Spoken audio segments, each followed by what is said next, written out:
A minha mãe sempre fala que comer muito doce causa diabetes. Mas será que isso é verdade? A diabetes é uma doença crônica que, se não tratada, traz diversas complicações, incluindo cegueira, amputações e até insuficiência renal. Mas você sabe quais são as causas do diabetes? Você sabia que a diabetes não é causada pelo excesso de doce? Nesse vídeo eu vou te contar sobre os dois principais tipos de diabetes e quais são as verdadeiras causas dessa doença. Meu nome é Vanessa Cristina, eu sou médica clínica geral docente de curso de medicina e esse é o canal Hipocondria. Por aqui nós falamos de medicina pautada pela ciência, com respeito à diversidade e defesa do SUS. Se você ainda não é inscrito, não é inscrita aqui no canal, para um pouquinho, aperta o botão para se inscrever e ativa o sininho. Isso é muito importante para o YouTube entender que esse conteúdo é bom e indicá-lo a outras pessoas. Além disso, você sempre vai ficar sabendo de vídeos novos que rolarem por aqui. Bora pro conteúdo? Você já deve ter ouvido falar que a diabetes está relacionada com o consumo exagerado de açúcar. Mas antes de eu te explicar por que essa ideia está equivocada, eu preciso te contar o que é a diabetes e quais os principais tipos dessa doença. E essa história começa com dois personagens principais, o açúcar e a insulina. Mas aqui o açúcar vai ganhar um outro nome mais refinado, se é que você me entende. Nós vamos chamá-lo de carboidrato. Já a dona insulina vai ficar insulina mesmo. E o que são carboidratos? Carboidratos são fontes de energia, são fontes rápidas de energia. Isso porque o nosso corpo consegue quebrá-lo rapidamente em glicose, que será utilizada para diversas reações químicas no nosso cérebro, coração, no músculo, fígado, rins, ou seja, no corpo inteiro. Mas para que essa energia que vem da nossa alimentação e é transportada pelo sangue possa ser utilizada pelas nossas células, precisa da autorização de uma segurança bem criteriosa, a insulina. Então a insulina é um hormônio produzido pelo pâncreas que regula a entrada de glicose, ou seja, de energia nas nossas células. Isso quer dizer que sem insulina a glicose não vai para onde precisa e se acumula no sangue. E ao se acumular no sangue vai tornando esse ambiente tóxico, inflamado, que altera os pequenos vasos sanguíneos do nosso corpo, especialmente os da visão, dos nervos e dos rins. Quando esse defeito surge já na infância, geralmente por um problema autoimune, é o diabetes tipo 1, que por destruir as células do pâncreas, acaba com toda a insulina natural do corpo. Por isso a diabetes tipo 1 é chamado de insulino-dependente, pois desde muito cedo a pessoa precisará repor a insulina. No caso da diabetes tipo 2 ou diabetes do adulto, as células do pâncreas não morreram, pelo menos não no início. O que acontece é que a insulina que deveria permitir a entrada do açúcar do sangue para as células simplesmente se rebela e não faz mais o seu trabalho direito. O pâncreas, para tentar compensar o trabalho mal feito da insulina, produz mais insulina ainda. Isso funciona por um tempo, mas não para sempre.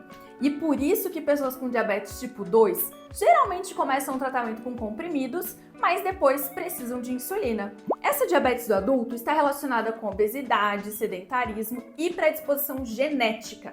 Assim, é claro que quem consome mais açúcar, mais alimentos processados, industrializados, ricos em gordura, terá mais chance de desenvolver diabetes tipo 2. Mas o açúcar começa a se acumular no sangue e a faltar nas células, principalmente porque a insulina não está mais dando conta do recado. Então veja que o problema da diabetes não é o excesso de açúcar, inclusive porque o açúcar nas quantidades certas é importante para o bom funcionamento do nosso corpo. O maior problema da diabetes é a falta ou ação prejudicada da insulina. E aí sim, uma vez instalada a doença, quanto mais açúcar se come, mais açúcar se acumula no sangue. Por isso a recomendação de reduzir a quantidade de açúcar quando já tem diabetes e preferir que essa energia venha de outros carboidratos mais saudáveis, como aqueles das frutas, verduras, vegetais e produtos integrais. Essas fontes de carboidratos mais naturais, elas evitam que o pâncreas fique sobrecarregado e sofra ainda mais. Um terceiro tipo de diabetes que talvez você não conheça é a diabetes gestacional. Como o próprio nome diz, essa condição surge por causa da gestação, por influência dos hormônios que atuam no metabolismo da glicose. Pessoas que tiveram diabetes gestacional têm mais risco de desenvolverem diabetes do tipo 2. Quando falamos em condições como obesidade e diabetes, cabe apontar que elas estão intimamente ligadas à organização do trabalho sob o capitalismo. Trabalhamos cada vez mais e nos alimentamos cada vez pior. Com jornadas de trabalho extenuantes, mais 2 ou 3 horas de deslocamento da casa para o trabalho, quem consegue fazer a própria comida e se exercitar regularmente? Ao contrário, né, gente? A gente quer mais afogar as mágoas numa comida bem calórica e que possa ser preparada em minutos. O ponto é que não dá para lidar com a epidemia de diabetes e outras doenças crônicas sem modificar esse contexto todo adoecedor. E aí, veja como os interesses das grandes empresas se alinham perfeitamente. Sugam todas as suas energias no trabalho, fazem uma lavagem cerebral para você querer comer o fast food, não dão condições para você se exercitar e quando você fica doente, vão dizer que a culpa é sua, porque você é preguiçoso, porque não tem força de vontade e ainda te vende um remédio caro como solução mágica. E o que fazer então? Um problema desse tamanho só pode ser resolvido coletivamente. Contar com um sistema único de saúde público, gratuito e de qualidade para todos é fundamental. Mas um SUS em que as raízes do adoecimento possam ser debatidas com a classe trabalhadora, para permitir a luta conjunta por melhores condições de vida e trabalho para todos nós. Mas para que isso ocorra, é preciso tempo. Tempo para pensar, tempo para se organizar, tempo para se dar conta da própria exploração. Será que é por isso que as consultas estão tão rápidas? Fica a reflexão. Nesse vídeo falamos sobre os principais tipos de diabetes e suas causas, incluindo os aspectos biológicos e a inegável influência do social.